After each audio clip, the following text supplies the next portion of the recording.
Hi, I'm Dave Brown, and I have some big news for you. AMI is doing its first ever virtual online event. It's called AMI Connect, and it's taking place Thursday, June the 3rd. It's your chance to connect with AMI shows like Kelly and Company, Employable Me, AMI This Week, and even Now with Dave Brown. You can win prizes, ask questions. It's going to be a whole lot of fun. How do you register? Well, visit amiconnect.vfairs.com, amiconnect.vfairs.com. This is an AMI podcast. I'm Kelly McDonald. Here's a segment from our show Kelly and Company that airs weekdays from 2 to 4 p.m. Eastern on AMI Audio.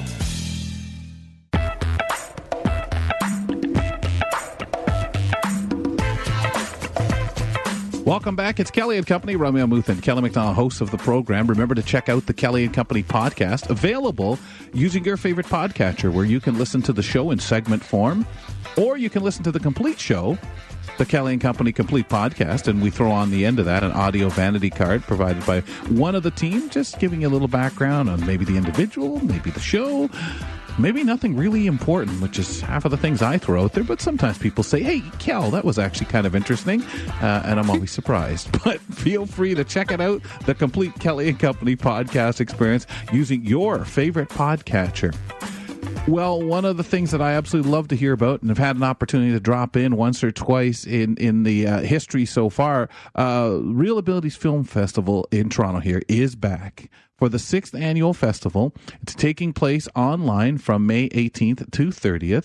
Joining us to talk a little bit about it is the festival coordinator, Linda Lurasi, and she is in Toronto. Linda, thanks for being with us on Kelly and Company, and let's look at this. It's time to celebrate. This is the 6th annual festival. Can you tell us a little bit about what the festival is for people who don't really know about it and how it's grown? Thank you so much for inviting us. And yeah, we're super excited to bring the 6th annual Real Abilities Festival. So our festival promotes the work of deaf and disabled filmmakers and performers. And our films highlight and spotlight deaf and disabled communities from around the world. And our festival has grown steadily over the years. The last 2 years, this year included, we have gone virtually to, of course, comply with the pandemic, but also it's been a wonderful opportunity to reach even larger audiences. Very nice. Yes, it is. And people have been really promoting and looking forward to it. And with the virtual comes some real interesting additions to the event. So this year's event offers Real Education Matinees. Can you tell us what this is?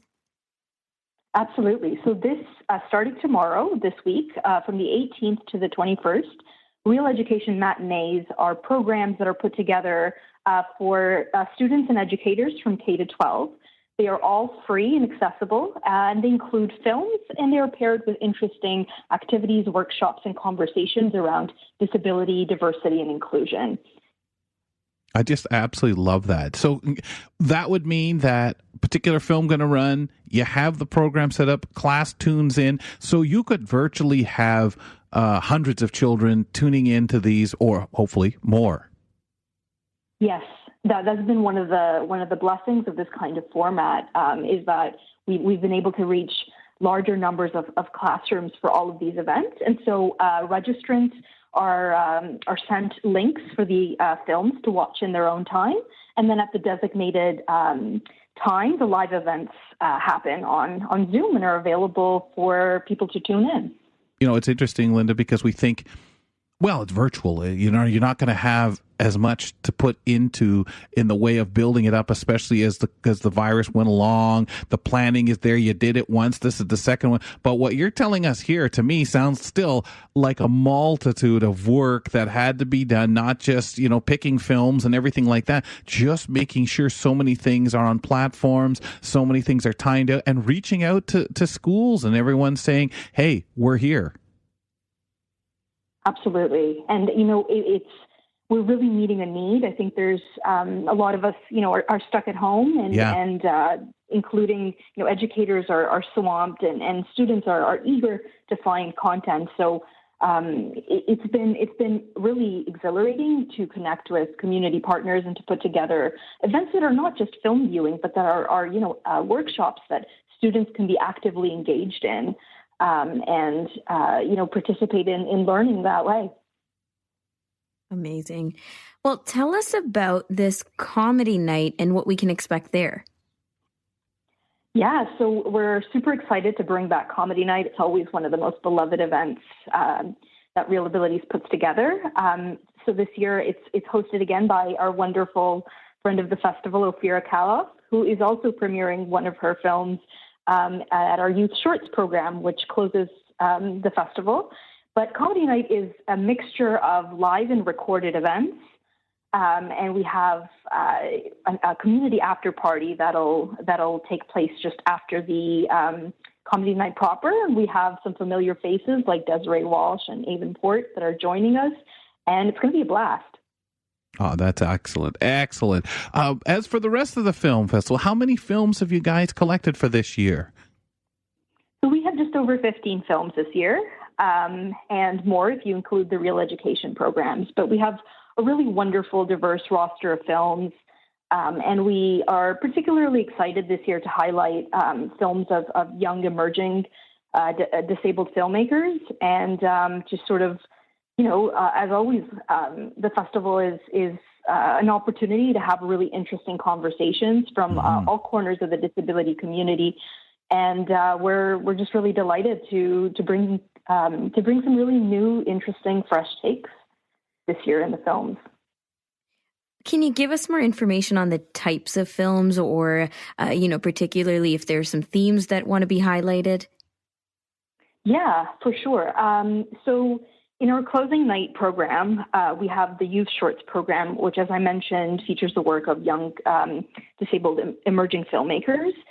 So that includes 6 shorts. The themes that are sort of prominent in that program are these questions of disability and disclosure, what it means to disclose in disability, in the dating world, in medical settings, in the professional world, and how we navigate that and navigate it in kind of a witty and taking a really fresh perspective on those subjects.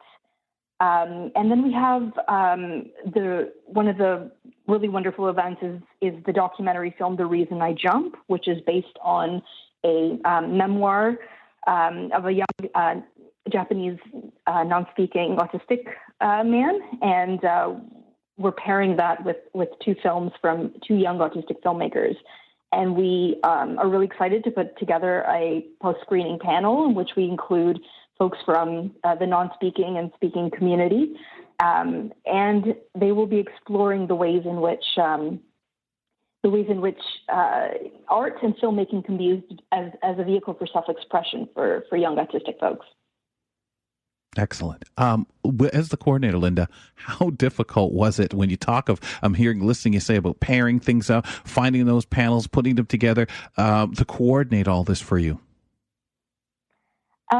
It's been an interesting experience. So I'm new to the Real Abilities team, but it's truly a team effort. I think I'm really grateful for everyone just sort of putting their heads together and putting the effort to reach out to the community, to find people that are interesting voices to really spotlight, and to just work to make the most out of the conversations that we have around these really wonderful themes that are touched upon by all of the films that we show during our festival that represent, as I said, many corners of the disability community. Mm-hmm. And representing all these different voices, right? Even with the similar concepts and things like that, you want to hear from all kinds.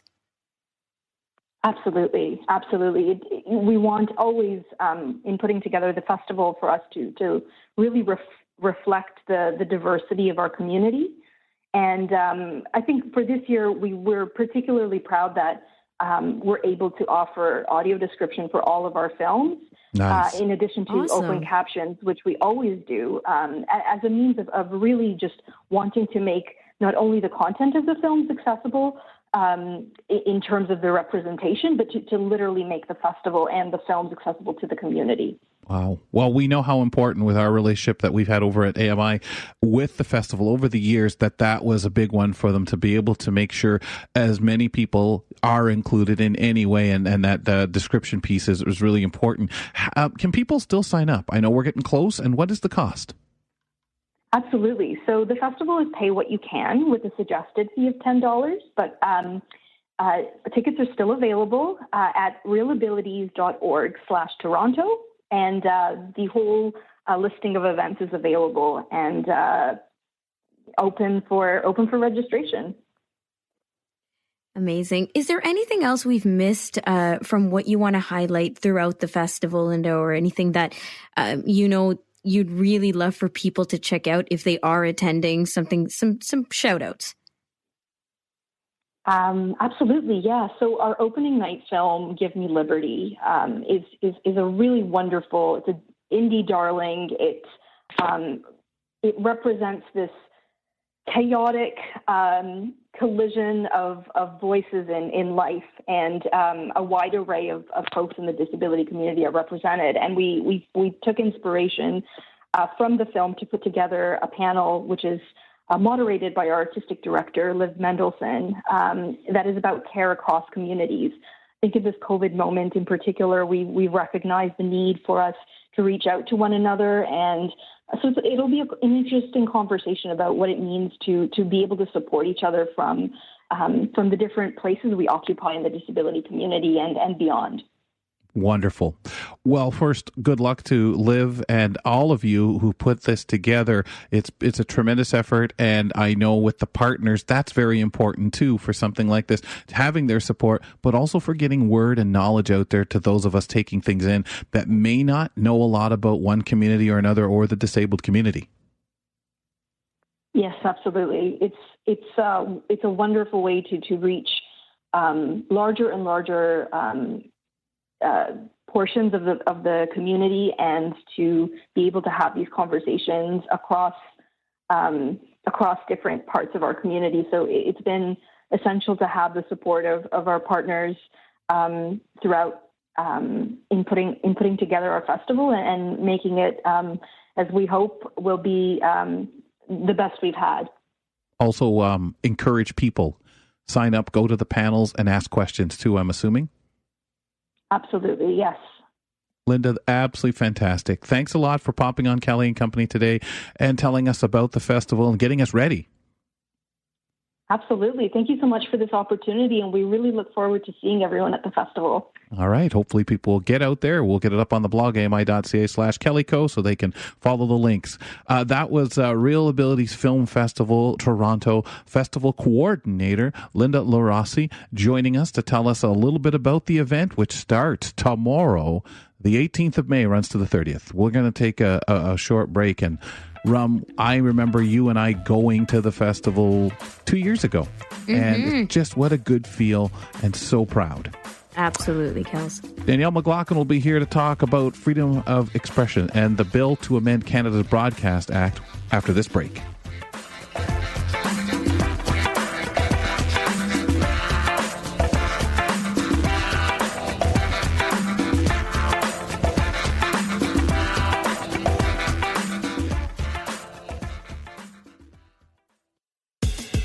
You've been listening to Kelly & Company. If you're hooked, subscribe to the podcast on iTunes, Google Play, Stitcher, or your favorite podcast platform.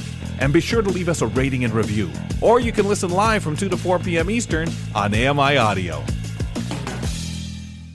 This was an AMI podcast. For more accessible media, visit ami.ca.